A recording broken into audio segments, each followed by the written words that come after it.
그러면 이제 분별 공덕품이 그때 대중은 부처님께서 말씀하는 수명의 급수가 이렇게 무량무변한 것을 듣고 아승지 중생이 큰 이익을 얻었다.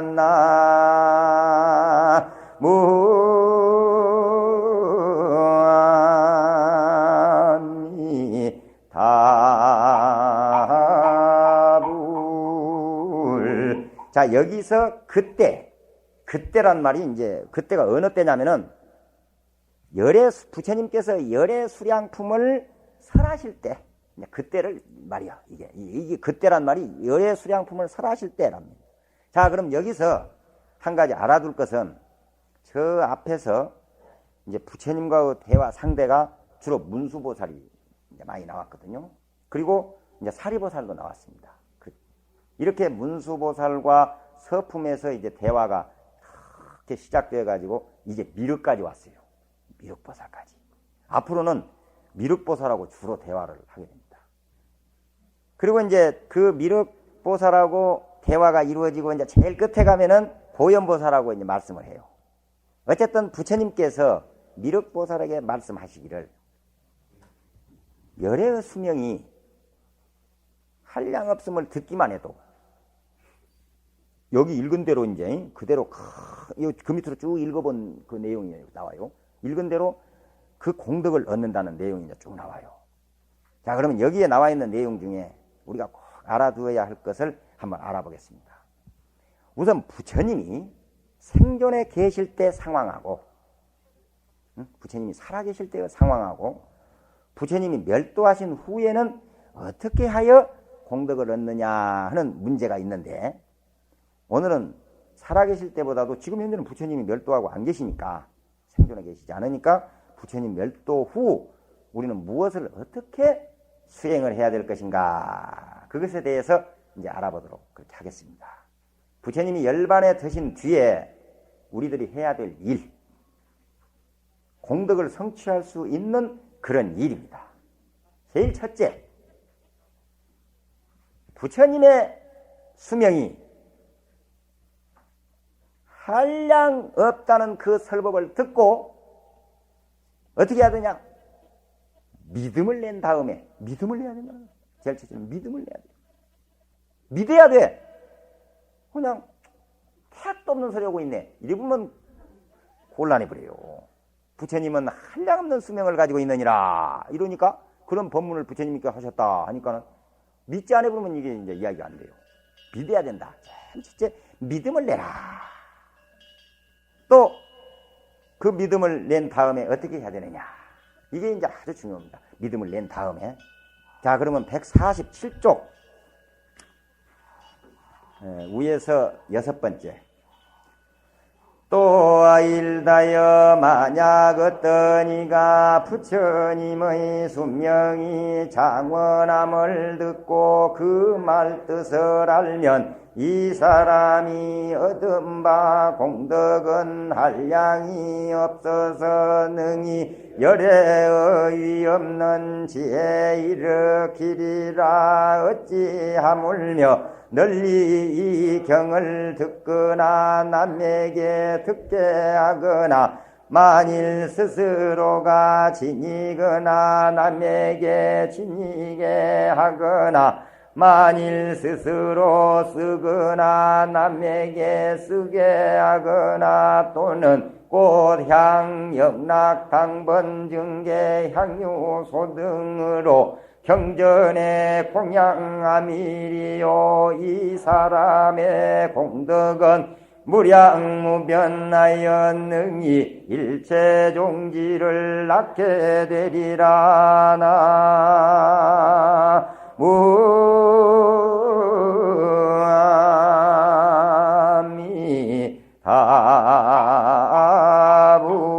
나무다불. 제일 첫째, 부처님의 수명이 한량이 없다. 한량 없는 수명을 가졌느니라. 이런 설법을 듣고 따라서 기뻐해라. 따라서 기뻐해라. 함께 기뻐해라. 부처님의 수명이 한량없다는 그 말을 들으니 얼마나 기쁘냐 이 말이야. 그래서 여러분들은 아까 전부 기쁘다고 속은 어쩐가 몰라도 겉으로 대답을 했거든요. 그러니까 한량없는 공덕을 진 거예요. 먼저 기뻐버려야 돼요. 기쁜 마음을 일으켜본다는 거야. 그래서 그런 마음을 가질 줄을 알아야 된다. 그런 기쁜 마음이 나지 않으면은, 제일 첫째 기쁜 마음이 나지 않으면은 안 되는 거예요. 그러면 할 수가 없어요. 수행할 수가 없어. 저 앞에서 법화경 설법을 듣고, 우리가 제일 처음에 그런 이야기를 했어요. 법화경 설법을 듣고 환희한 마음, 즉 기쁜 마음, 즐거운 마음을 내는 것과 똑같은 거예요. 법화경 탁 설법을 듣고. 왜 갔냐? 부처님의 수명이 한량이 없다는 말이나 공덕이 한량이 없다는 말이나 법화경을 수지 독송하는 공덕이 한량이 없다는 그런 내용들이 모두 똑같습니다.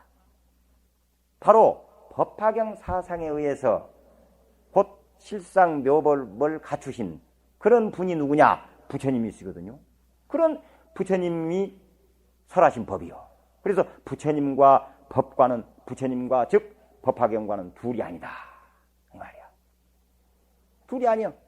그래서 항상 그 생각을 염두에 둬야 돼요. 부처님과 법화경을 둘로 보지 말아라. 법화경이 곧 부처님이고 부처님이 곧 법화경이다 이 말이야. 그래서 경전에 공양 올리는 것이 곧 부처님에게 공양 올리는 것이고, 경전에 이 법화경 경전에 공양 올리는 것이 부처님에게 공양 올리는 것이고, 또 부처님께 공양 올리는 것이 경전에 공양 올리는 것이다. 이렇게 둘로 생각지 않는다. 이런 내용입니다. 여기가 둘로 생각해서는 안 돼. 불경.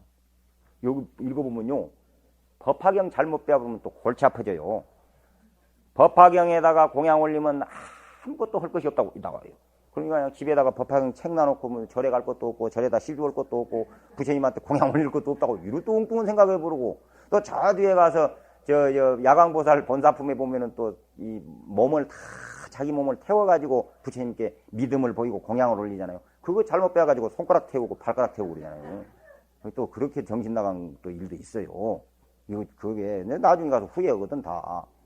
그것이 뭐이간이 진실된 정말 위법망구로 내 몸을 아끼지 않고 내 몸을 다 바쳐서 진실한 법을 구한다, 부처님의 법을 구한다는 그런 뜻이지, 몸뚱아를 다 태우란 말이 아니란 말이에요. 이제 그런 걸, 그래서 이 부처님 경전을 특히 공부는 올바르게 해야 된다는 거죠. 다르게 하지 않으면 안 됩니다. 그래서 여기서 경전에 공양 올리는 것은 곧 부처님한테 공양 올리는 것이고, 부처님한테 공양 올리는 것이 곧 경전에 공양 올리는 것이다. 이걸 둘로 보지 말아라. 예를 들어서 유가에 그런 말이 있지 않습니까? 수신제가 치국 평천하라는 말이 있죠. 그것은 자기 몸을 다 수신하고 제 가정을 다스리고 또 뭐 나라를 다스리고 천하를 다스린다 이건데, 이것도 분리하면 안 돼요. 진리는 절대 분리시키는 것이 아닙니다. 왜? 수신하고 제가 하고 이게 아니에요. 수신이고 제가요.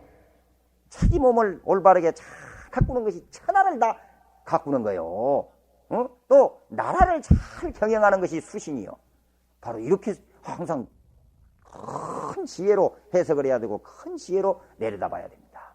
그래서 부처님에게 공양 올리는 것이 곧 경전에 공양 올리는 것이고, 경전 공부를 열심히 하는 것이 부처님에게 공양 올리는 것 중에서는 최고의 공양이다. 이게 이제 또 결론이 내려지는 거예요. 자, 그런 그 부문을 한번 이제 읽어봅시다. 148쪽 끝처리에서 두 번째.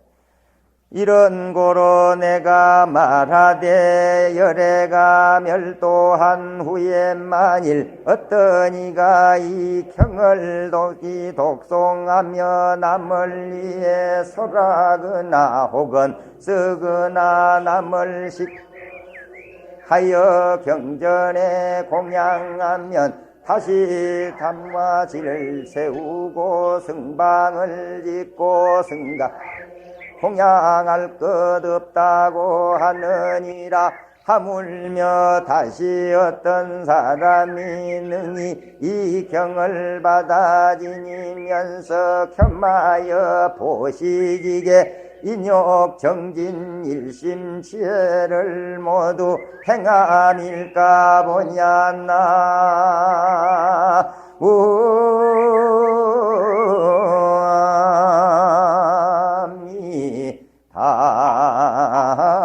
아미타불 둘 이제 나왔어.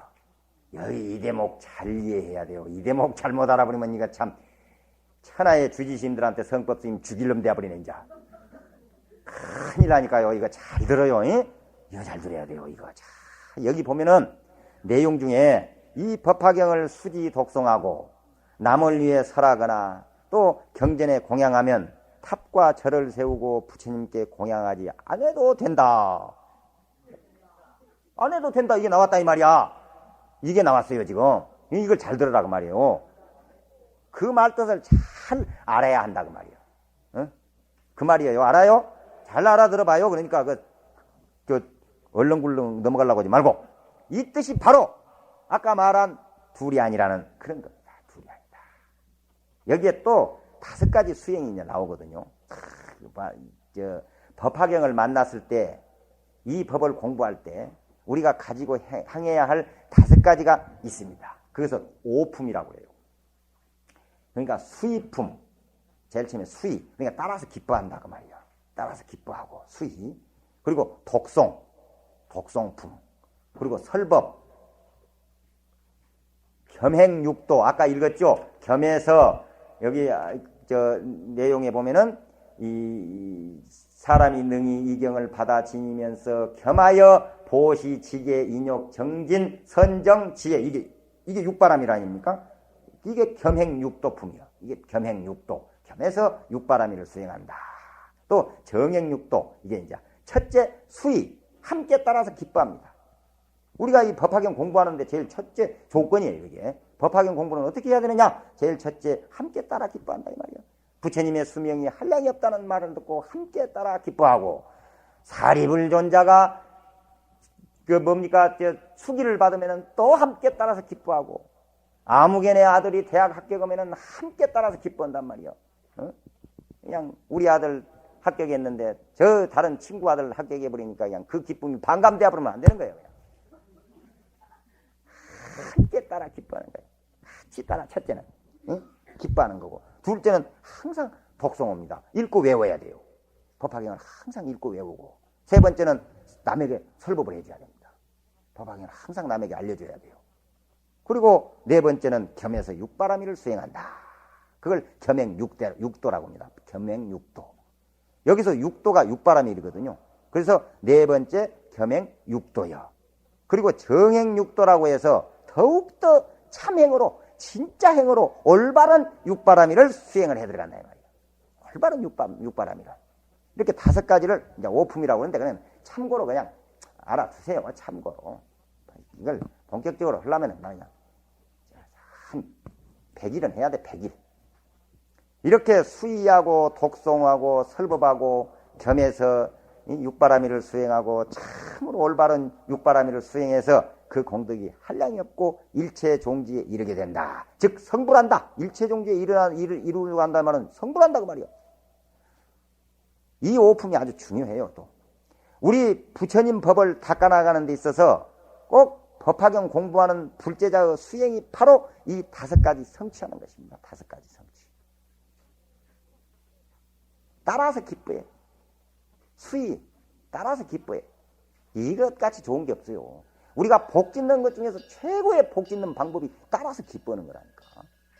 사람들은 중생들은 따라서 기뻐할 줄을 몰라요.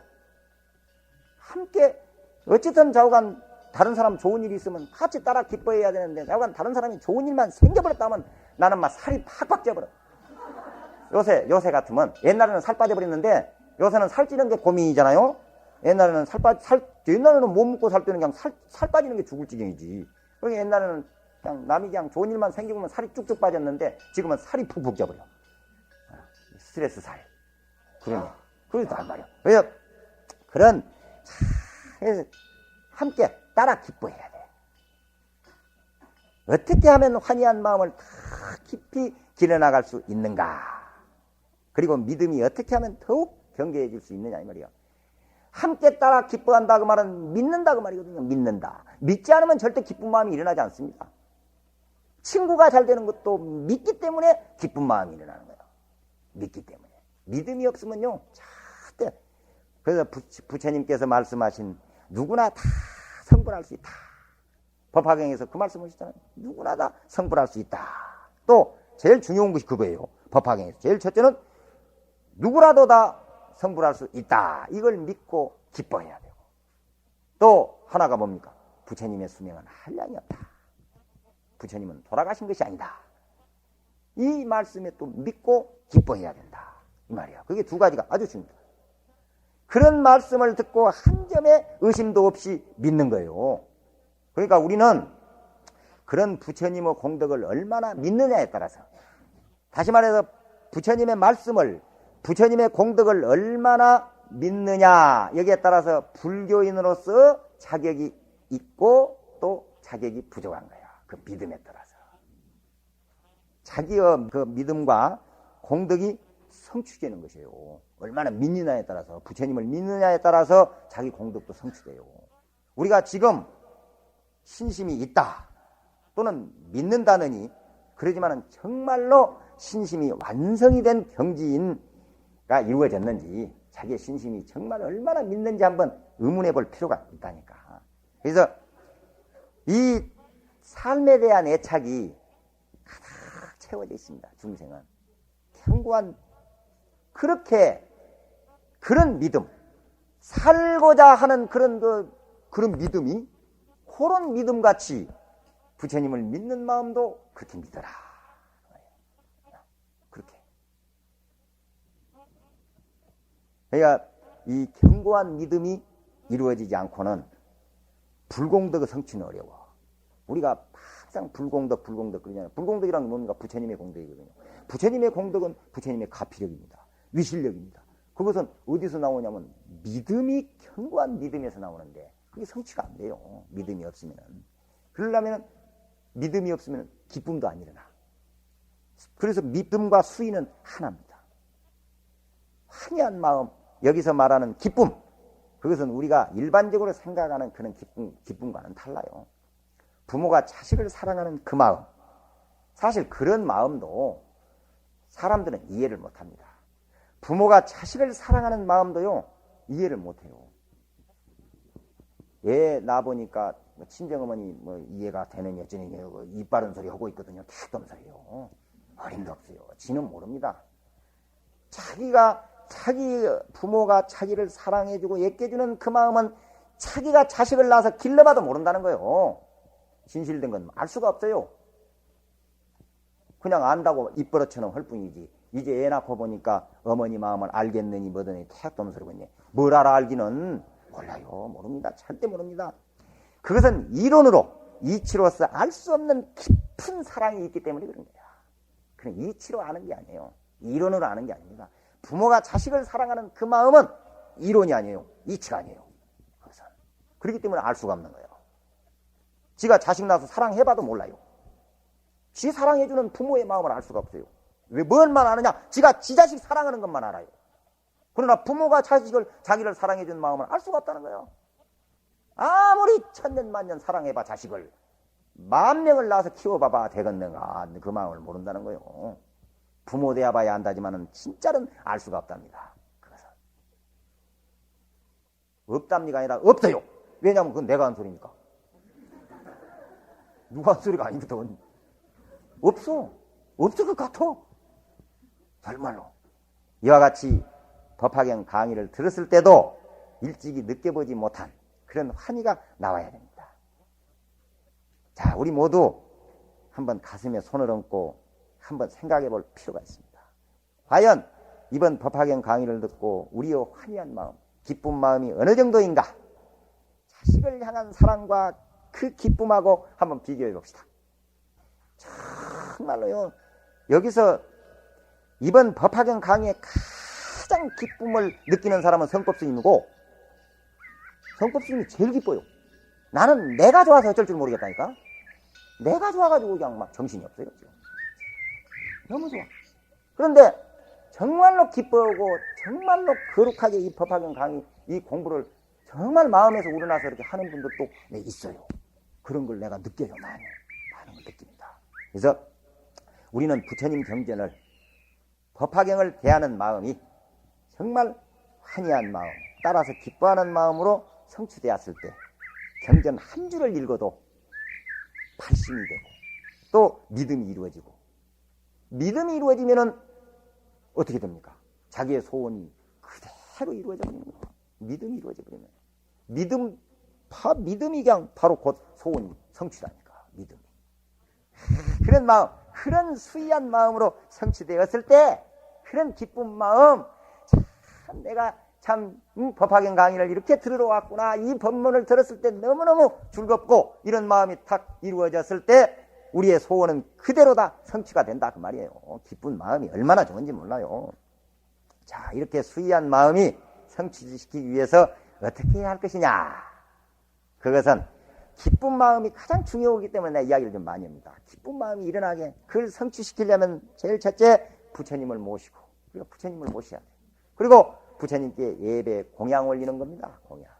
이걸 귀라고 그래요. 귀. 귀는 공양, 예배, 찬탄이야. 이렇게 세 가지로 귀의를 합니다. 부처님께 하는 귀는 그냥 귀의하는 마음이 일어나야 그냥 막 그냥 매달리고 싶고 부처님께 의지하고 싶은 마음이 그냥 일어나야 되는 거예요. 그냥 계산해서 일어나는 게 아니요. 그런 이 열의 불상을 이렇게 항상 조성을 해서 모시고 예배하고, 응? 부처님의 실상 묘법이 그런 마음이 일어나야 된단 말이에요. 우리가 일반적으로 부처님을 조성해서 모시고 제일 처음에 점안식을 하거든요. 점안식을 하는데 그걸 봉불이라고 합니다. 부처님을 맞이한다. 바로 이 점안을 점안이 무엇이냐면은 모셔진 불상에다가, 원래 불상은 이 부처님은요 석불이에요. 석불. 이게 남산돌이랍니다. 경주 남산돌. 아주 좋은 부처님이에요. 이 부처님을 개금을 해서 잘 모실 때요 점안을 하거든요. 그게 뭘 모시냐? 실상의 세계를 먼저 모십니다. 실상의 세계. 그게 부처님의 세계거든. 그리고 또 열의 수량의 세계를 모셔요. 부처님의 수명, 한량없는 수명을 또 모시는 거예요. 이렇게. 그리고 열의 공덕을 모십니다. 그것이 그 법도예요, 그게. 그래서 그리고 열의 진리와 법을 이렇게 모시는. 그게 이제 이 점안식입니다. 봉불의 의식이에요. 그게. 이렇게 점안함으로 해서 우리 중생들이 의지할 바가 되고, 부처님께 의지할 바가 되고 모범이 됩니다. 또 우리도 그 법에 따라 공부하도록 하는 그런 모습으로 앉아 계십시오. 우리도 부처님을 따라 공부하겠습니다. 부처님의 한량없는 수명을 따라 공부하겠습니다. 부처님의 한량없는 이 진리를 우리는 따라 배우겠습니다.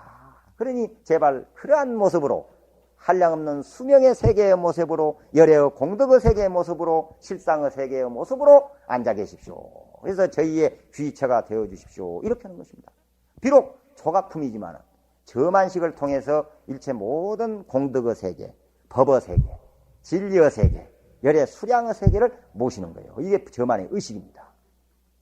이렇게 해서 이 불상은 엄청난 상징적 의미가 들어있게 되는 거예요. 한량없는 수명과 무량대 공덕, 그리고 일체 모든 법의 결집체가 곧 부처님이십니다.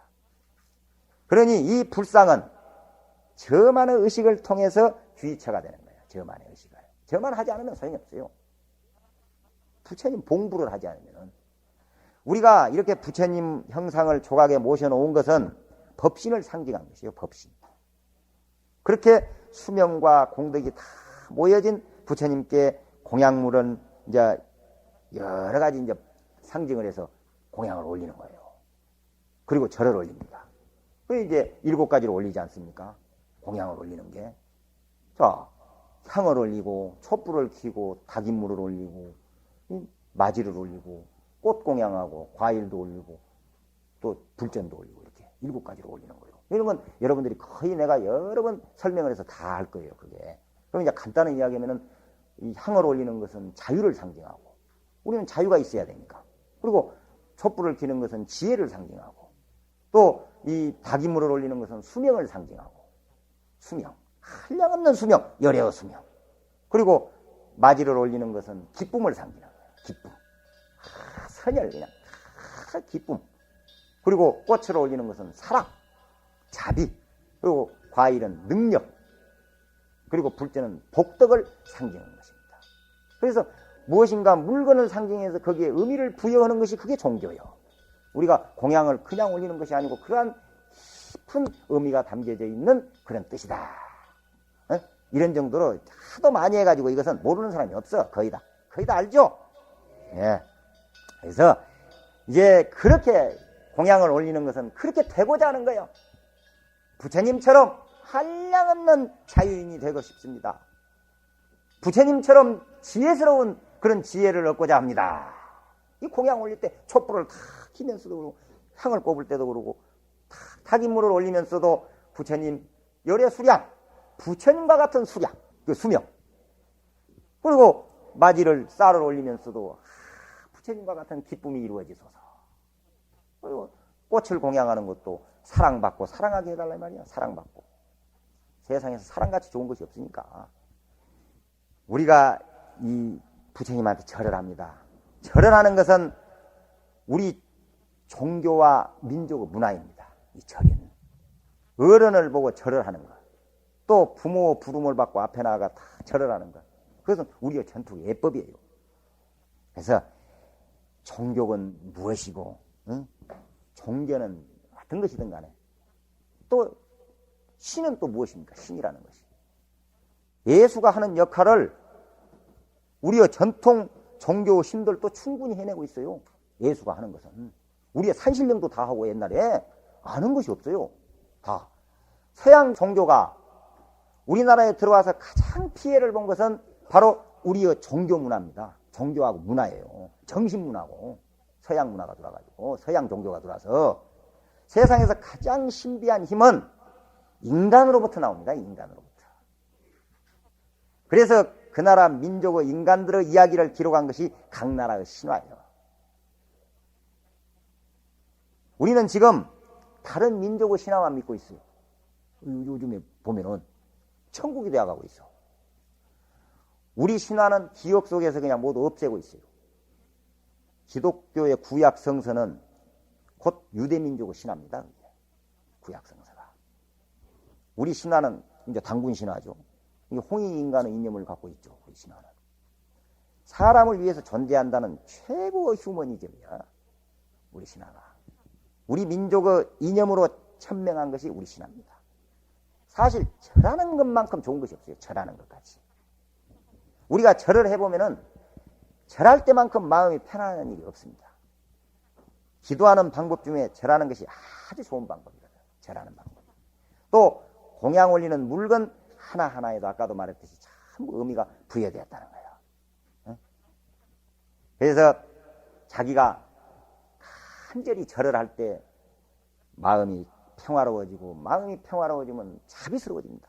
그래서 얼굴도 아주 좋아져요. 환해져 그냥. 환해져. 그러니까 여러분들 와서 절을 많이 하세요. 절을 많이 해야 돼요. 그리고 절할 때 오늘은 절하는 걸 조금 이야기를 해야 되겠는데 절하는 방법도 가지각색이라. 이게 사실 이제 오늘 저녁 자고 나면 80일입니다. 기도가. 이번 이 기도 동안에 뭔가 방법을 좀 배우지 않으면 큰일 나요. 누가 가르쳐 주겠어? 80일간을 기도했는데도 절하는 것 보면은 웃기지도 않고, 이거 뭐 그냥 질서가 어떻게 되냐면 20명이면 20가지요. 이 절을 할 때요, 이 턱 위로 합장이 턱 위로 절대 올라가지 않도록 하세요. 합장이 이렇게 하지 말아라 이 말이야. 어떤 분은 막 그냥 턱 올리면 안 된다니까. 턱 위로는 항상 이 가슴에다 딱 대고 이렇게 항상. 그리고 이렇게 꼭 올려버리고. 저럴 때 보면 어떤 이렇게 그냥 펴고 막. 이게 이제 고두래. 이것도 이 귀 위로 올라가지 않도록 이란 말이에요. 귀 위로. 위에까지는 올라가지 않도록. 근데 그걸 하는데 그냥 이렇게 하지 말고 간절히 해야 됩니다. 간절히 고두래는 간절히 해야 돼. 그냥 우리들이 옆에서 사람이 봐도 예쁘면은 부처님도 예쁘게 보이고 관세음보살님도 예쁘게 보입니다. 그러나 옆에 사람이 봐서 미운 짓 하면은 부처님도 밉게 보여. 부처님도 밉다니까. 부처님이 봐도 중생이 곧 부처거든. 중생 공양이 재불 공양이다 이 말이야. 그래서 간절히 할 때 옆에서 보더라도 참 저 보살님은 어쩌면 저리 간절히 하노. 그러면 부처님도 참 간절하구나 이렇게. 그러면 자기가 이 가피력을 입을 것 아닙니까? 이게 이치적으로 생각해서 그렇다고 말이야. 그러니까 반드시 절을 할 때는 할다 하고 이게 가슴을 꼭 이 손 합장을 이 턱 위로 올라가지 않도록 항상 여기 올라가지 말아도 가슴에다 대고 절을 하면서 다 하고 고두레도 할 때는 귀 위로 올리지 말고 항상 이 정도 간절하게 이것 하나만 오늘 해. 그냥 하나 꼭 다 하다가는. 그래서 절이 얼마나 이 절을 많이 함으로써 사람이 자비스러워집니다. 자비스러워. 자비가 사랑의 극치요. 사랑의 완성이요. 자비가. 이렇게. 그래서 어쨌든 우리가 대성경전의 꽃이라고 할 수 있는 법화경을 공부하고 있습니다. 학자 중에 학자며 불제자 중에 불제자예요. 여러분들은. 학자 중에서도 최고의 학자예요. 지금.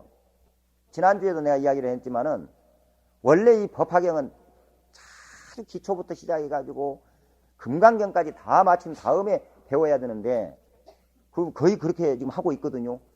근데 그냥 별로 절에 다니지도 않았던 사람 또는 기초 지금 교리 공부하고 있는 분들도 같이 듣거든 지금. 그건 지복이요. 지난번에 내가 그랬잖아요. 그건 지복이요. 지복. 지가 복이 있어서 듣는 거요. 그래 부처님께서 그랬어요. 저 앞에 그랬잖아요. 법화경 강의를 듣고 법화경을 공부를 대할 수 있는 것은 전전생에 한량없는 공덕을 지은 것이다 이 말이야. 이번에 이거. 그래서 희라도 다 전생에 공덕을 지은 덕이라니까. 그래서 생전에 처음 또 오자마자 법화경 강의를 듣는 거야. 그렇죠. 그래요. 그래서 우리는 이런 대수행자입니다. 여러분들은 전전생에서부터 내려온 대수행자예요. 우리 그런 대수행자인 우리는 부처님을 올바르게 알아서 또 바른 공양, 또 바른 예배, 또 부처님을 바르게 찬탄해야 된다. 이렇게 해서 수의하는 마음을 우리는 완성을 시켰습니다. 오늘 수의하는 마음, 따라서 기뻐하는 마음. 우리에게 얼마나 이 따라서 기뻐하는 마음이 중요한지 몰라요. 내가 왜 이걸 강조하냐면은 우리 중생심은 그렇게 되어 있지 않기 때문에 그래요. 우리 중생심은 어쨌든 좌우간 이게 따라서 기뻐할 줄을 몰라. 따라서 오기 부릴 줄만 알지. 그냥 질투하고 시기할 줄은 아주 1등인데 같이 기뻐할 줄은 모른다. 이 말이야. 스님이 예를 들면 누가 스님이 참 외롭게 보인다고 그냥 손이라도 꼭 잡고 이렇게 탑산이라도 한번 데리고 올라갔다 오면은 세상에 저렇게 고마운 보살님이 어딨냐고 이렇게 생각해 줘야 되거든요. 근데 지까지 것이 뭔디 스님하고 손잡고 다녀? 이래보면 곤란하다 그 말이야. 이런 조그마한 것까지도 따라서 기뻐하라고 말이에요. 나는 그렇다고 내일부터 누가 나보다 손잡고 다니자는 말은 아니고 또 그럴까 봐서 또 걱정이네. 또 그냥 막 달라들면 또 보통 일이 아니지 그것도. 그러니까 앞에서 설명한 우리의 수행 법화경을 완성시키기 위해서 5가지를 닦아야 한다고 했는데 그중 첫 번째가 수의라고 했습니다. 지금까지 수의를 설명을 했어요. 수의품. 따라서 기뻐한다. 여러분들 우리 어떤 일이라도 내 주위에건 모든 일에서 있어서 항상 따라서 기뻐할 줄 아는 그런 마음을 내셔야 됩니다. 이게 복을 짓는 중계 중에서 최고의 복이에요. 최고의 복. 그리고 어때요? 법화경 공부해보니까 재미있죠? 진짜? 진짜 재미있어야 돼요. 재미있으면 됐어. 다음 주에 우리 또 절대 얼굴 다시 봅시다. 다시 부탁을 드립니다. 어떤 일이 있더라도 우리 헤어지지 말고 내가 그냥 화요일 돌아오는 재미로 삽니다. 내가 화요일 돌아오는 재미로 살아요. 화요일 아니면 내가 무슨 재미로 살겠어요? 여기서. 그러니 참 이렇게 스님이 최선을 다해서 온 심혈을 다해서 이렇게 공부를 가르칠 때 같이 공부하자고. 나중에 후회하지 말고 나중에 염라대왕한테 가서 후회하지 말고 그때 열심히 들을 것인데 여기 나온 사람한테 하는 소리는 아니에요. 다른 사람한테 꼭 그렇게 전해주라고 말이야. 안 나온 사람한테 후회하지 말아라. 후회하지 말라. 오늘 잘 나왔죠? 그랬죠? 열심히 열심히 살기로 약속하고 열심히 공부하고 또 부처님 가르침대로 또 실천에 옮길 것을 서약을 하면서 오늘 법회를 마치겠습니다.